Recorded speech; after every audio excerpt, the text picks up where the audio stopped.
Breaking बातमी अजित डोवाल यांनी चीनच्या परराष्ट्र मंत्र्यांची चर्चा केलेली आहे। मोठी आणि महत्त्वाची अपडेट आपण पाहतोय। अजित डोवाल यांनी चीनच्या परराष्ट्र मंत्र्यांची चर्चा केलेली आहे। डोवाल यांनी चीनच्या परराष्ट्र मंत्र्यांना फोन केलेला आहे आणि अजित डोवाल यांनी चीनच्या परराष्ट्र मंत्र्यांशी चर्चा केल्याची माहिती आहे। आपण पाहिलं की चीनने शस्त्रसंधीच्या उल्लंघनानंतर सुद्धा चीनने पाकिस्तानला पाठिंबा दर्शवलेला होता आणि त्याच पार्श्वभूमीवर आता डोवाल यांनी चीनच्या परराष्ट्र मंत्र्यांना फोन केलेला आहे आणि चीनचे परराष्ट्र मंत्री आणि डोवाल यांच्यामध्ये सध्या चर्चा झालेली आहे।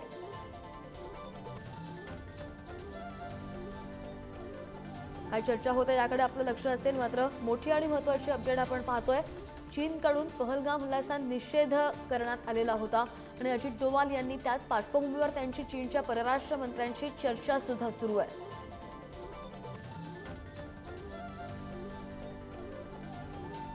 शस्त्रसंधीचं उल्लंघन केल्यानंतर सुद्धा पाकिस्तानला चीननं पाठिंबा देण्याचं धोरण कायम ठेवलेलं आहे आणि चीनने पाकिस्तानला आर्थिक, तांत्रिक आणि लष्करी मदत पुरवलेली आणि दोनही देश एकमेकांना जवळचे धोरणात्मक सहयोगी मानतात आणि त्याच पार्श्वभूमीवर आपण या घडामोडी बघतोय।